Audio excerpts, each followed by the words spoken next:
Hi there, I am Woochia and this is Finishing the Loop, a series where I take songs I started several years ago and finish them.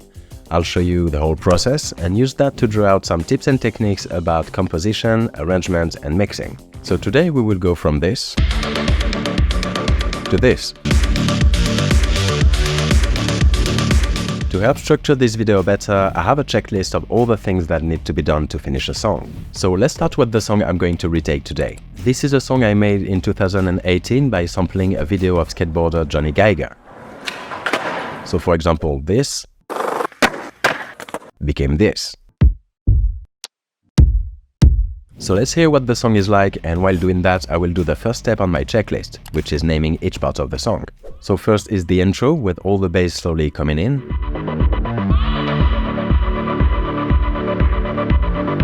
The next part is a 4-to-the-floor rhythm.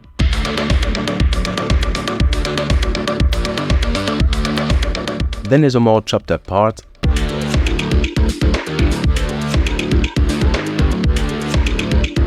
Then is a rising part with a riff of madness.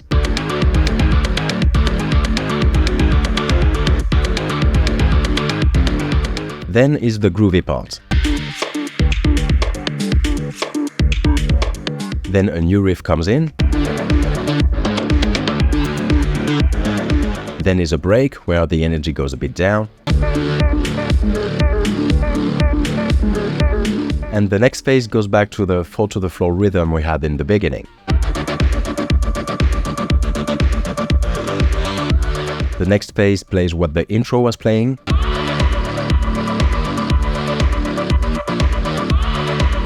And then everything dies out for a fake ending of the song.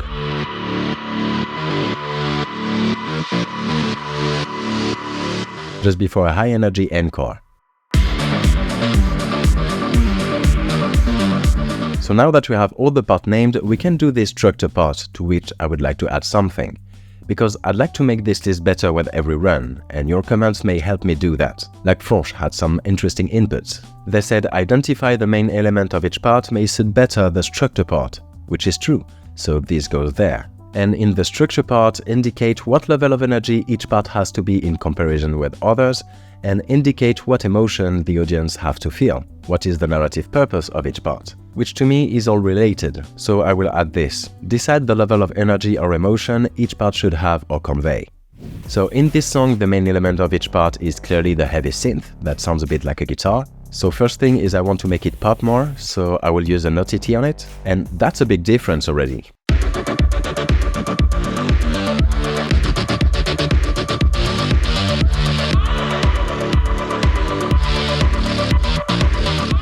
And now that it is more intense, it is easier to see the real energy level of each part. And we can now focus on the order and the length of each of them, which should be only one line on my checklist in fact. So here I find it weird to have phases that are 12 bar long instead of 8 or 16. So these first 4 bars can go, as it doesn't really change the transition with the phase before it. And for this one, I'd like to keep the contrast of the groovy part coming in.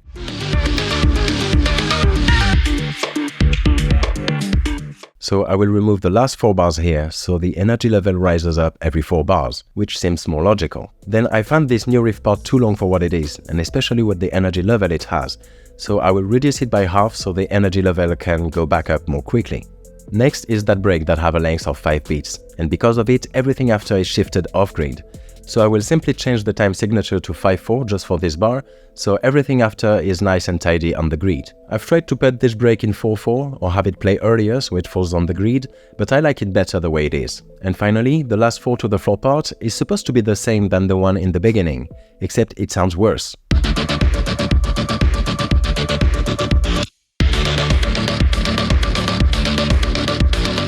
So I'll just copy the part from the beginning. And with that, I think the whole structure of the song is done. I still have a couple of things I'm not sure about, like the break that I find a bit soft and the ending. But it's okay, as the next step is to take notes of everything I like and dislike, so I'll add those to the list. Now the next step is to replace bad whoop. I will add instruments first, because I had the idea to add a heavy metal drum kit, especially for the chopped up part, as it sounds very metal to me.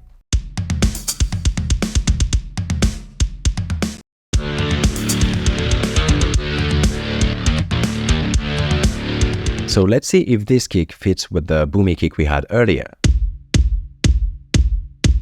In fact, they blend pretty well, I think. So I will keep only the high click of that new metal kick and blend it with the boomy kick. And by changing only the click, it already makes the kick sound much heavier in the mix. Only by adding a click. We added this sound. And we get this.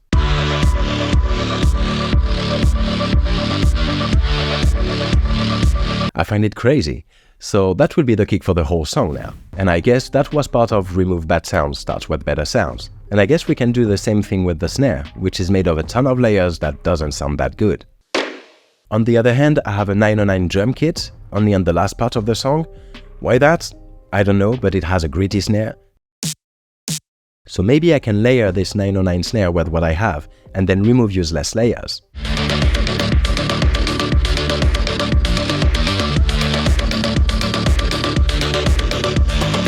And so now, depending on the part of the song, I can choose to use either the acoustic snare from the metal drum kit or this new snare I just made.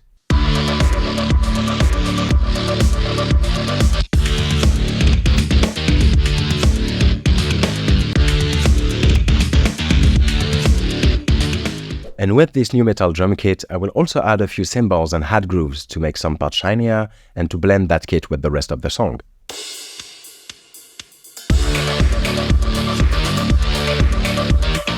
Then I will finish off by adjusting each drum pattern to make sure not too many elements are playing on the same beats, because I kind of have 3 drum kits now. To me, this is part of the clean other samples and bit of mixing, because that is done with the same spirit of not having too many sounds stepping over each other.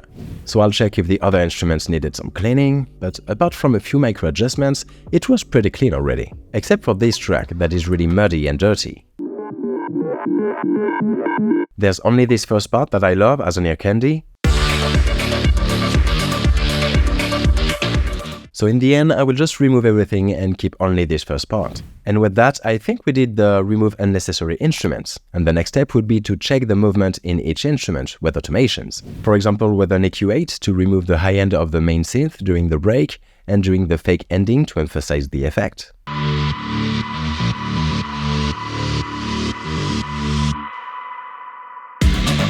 But I think we can also add movement with the composition itself, like this pad that goes up and down an octave every 4 bars at the end.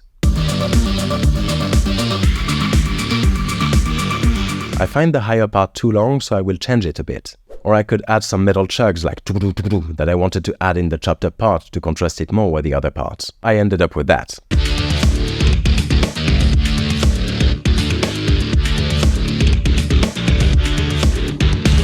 So adding movement with a lot of tiny adjustments, but it helps bring everything together. What's next? Adding transitions and breaks, which I think are kind of the same thing. And I will start with the transition between music and no music, meaning the ending of the song. This is a very high energy track and the ending feels a bit out of place. I'd like to end with a more energetic feel. So I'll get rid of that end tail, add an impact on the first beat. I'll take the riff that I had in another break and copy that onto the other instruments. Then I will finish off with a few drum hits with cymbals and the heavy synth to finish with a big pitch down.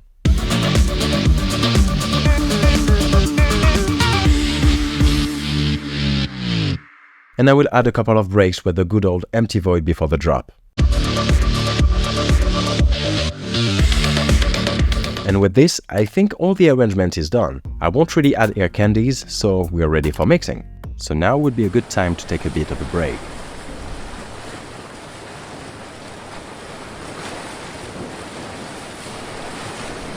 First, let's do some cleaning. So group track by stem. I will only take this group out of the bass group so I can mix it differently and copy the effect chain from the bass group to this new group to keep the same starting point. Delete unnecessary tracks, so anything unused has to go. And I will rename and reorder my tracks as well. And then is gain staging, which still scares me. Putting every track to -infinite and then redoing all the levels. I do it all by ear this time and I end up with a pretty similar result than what I started with.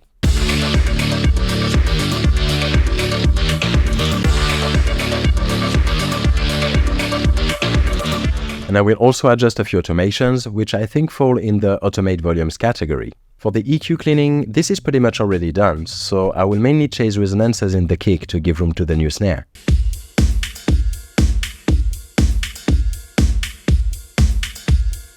Then I will add a little bit of distortion to the snare of my original kit. Even at 0%, the pedal effect gives a nice crunch to it. So I'll keep it and re-EQ it afterward, just so I can control its tone. So now with all the snares layers, since I'm EQing stuff, I will check clashing frequencies right away with the Pro Q3. When you load the Pro Q3 on a track and keep your mouse over the bottom of the spectrum, you can see the picking frequencies, which is handy. And if you load a Pro Q3 on several tracks, you can compare them with this Analysis tab and see where they clash, which is very handy. So with this, I will carve out some space in the main synth to give room to the other instruments without giving away its forefront position. So let's move to checking the phase in the subs with in phase. I'll put it on the bass track and load the kick in its sidechain. And apparently there is no correlation between the two, so nothing to correct. I will check that with Sub Ninja, but the kick and the bass clearly don't play at the same time. Well, technically there isn't any bass in that track, so no bass, no problem. Or no bass? Is this a problem? Let's completely ignore that and move to the sidechain compression. I think the sidechain between the bass and the kick is pretty good, so I'll leave it as is, but I find the snares a bit buried, so I will create a new sidechain for the snares. I already have a trigger for the kick, so I will copy it and have one for the snare. This trigger is an instrument that makes a very short clicky sound, and I'll make it play a note every time a snare hits. Then I'll put a new compressor on the main synth and use that new trigger for the sidechain. Because this trigger is so short, it gives more control over the timing of this compression, either with the release of the compressor or directly with the length of that click.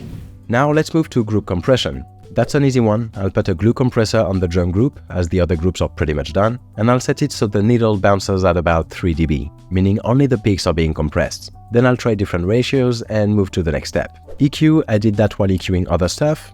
Creative effect, I tried different things like adding chorus to the bass, for example, but I was convinced with none of it, so I will take this as not needed. Rebalance groups, I have checked the levels, but nothing much to say here. And now the spatialisation.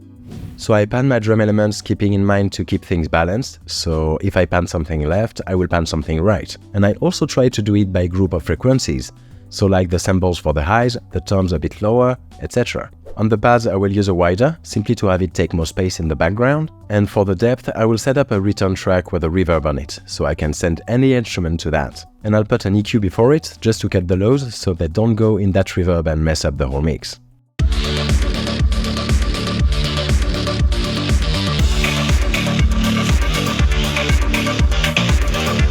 We are now approaching the end of the mix, so let's check it with tonal balance control. There are some imbalances, but we are in the right ballpark, and if we listen to each band individually, the lows seem okay,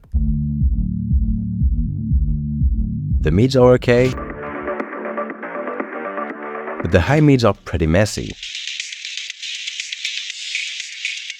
So I wonder if we can clean that. I'll put a Soothe 2 on the bass and set it to clean that region, and I will also lower this region on the bass just before the OTT. Thing is, the OTT will bring those frequencies back up, because that's what an OTT does. So I will also reduce those frequencies after the OTT, just a bit, not to lose too much energy, but lowering those frequencies before the OTT mainly help to tune the tone of the instrument, if that makes sense. So in that regard, I'm using these EQs around the OTTs just like I would use them around a distortion. Now let's hear the difference just in that mid-range.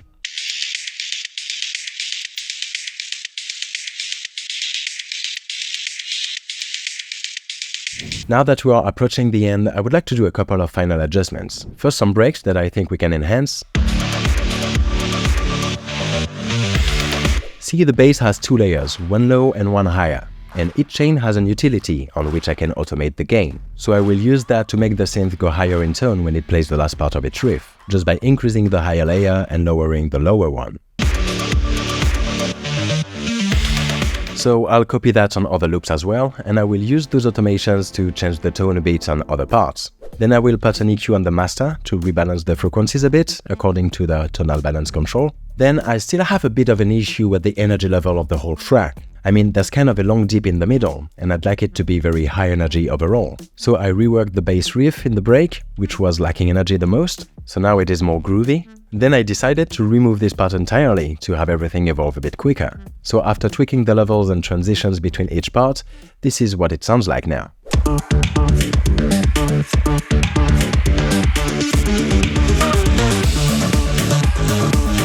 So all in all, let's see how this track evolved by comparing how it sounded before this whole session and how it sounds now.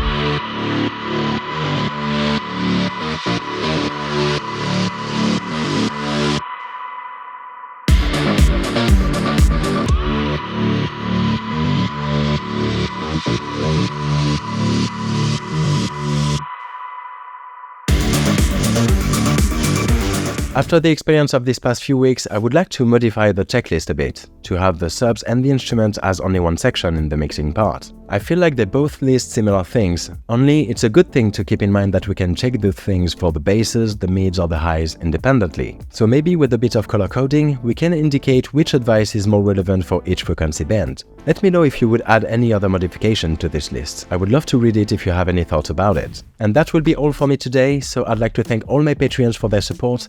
I wish you all a very good evening or a good day. Take care of each other, and I'll see you next time. Bye!